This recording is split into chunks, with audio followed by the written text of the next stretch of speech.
আমি এখন ভাইকে জাগাবো, মানে আমার একটা গোপাল আছে, আমার ওই গোপাল ঠাকুরটাকে আমি এখন খাবার দেব, বিকালের খাবার। তো চলো আমি কি কি খাবার দিই তোমাদেরকে শেয়ার করি। প্রথমে আমি ভাইকে ঘুম থেকে ওঠাবো।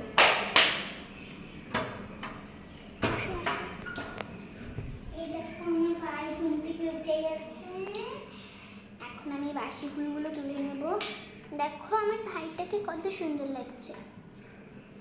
তো আমি এখন সকালের বাসি ফুলগুলো উঠিয়ে নেব। এই যে নীলকণ্ঠ ফুলগুলো আছে না, নীলকণ্ঠ ফুলগুলো আমাদের গাছেই হয়েছে কতগুলো। এখন বেশি নেই, মাঝে মাঝে বেশি ফুল ওঠে।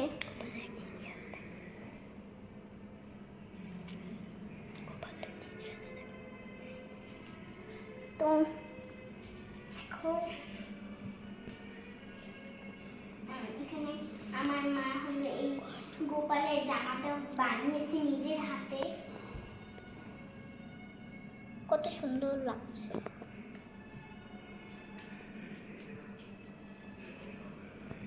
তো আমার এই ফুলগুলো তোলা হয়ে গেছে, এবার সাইডের ফুলগুলো তুলব।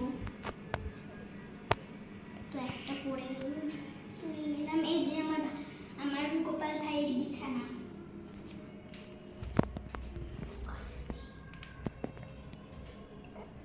তো দেখো আমার মা আলপনা দিয়েছে, কত সুন্দর। আর শুধু এটা মা দিয়েছে, বাইরের গুলো আমার দাদা দিয়েছে।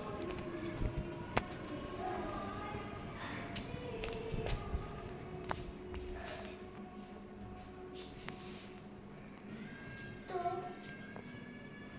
আমি এখন সব আসলে ফুলগুলো তুলে নেব।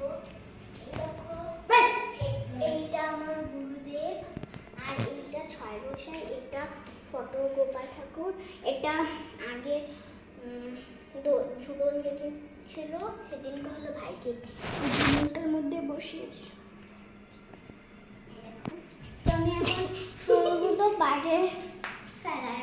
এই যে আমার ভাই, আর আমি হচ্ছে ক্যামেরাম্যান। আসো দেখা দে পরিবেশটা। ওই দেখো আমার জ্যাঠা, এটা নীলকণ্ঠ ফুল, নীলকণ্ঠ পাতা। অনেক হচ্ছে দেখো গাইস। আসো গাইস একটু করে ধরছে, দেখো কত কিউট। আর ওদিকেও আছে দুটা টোটাল।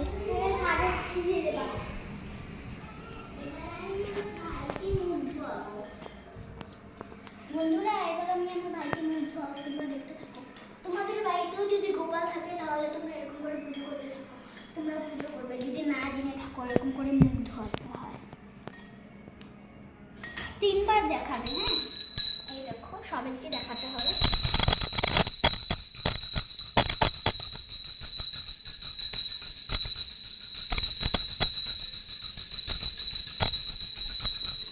এবার এই যে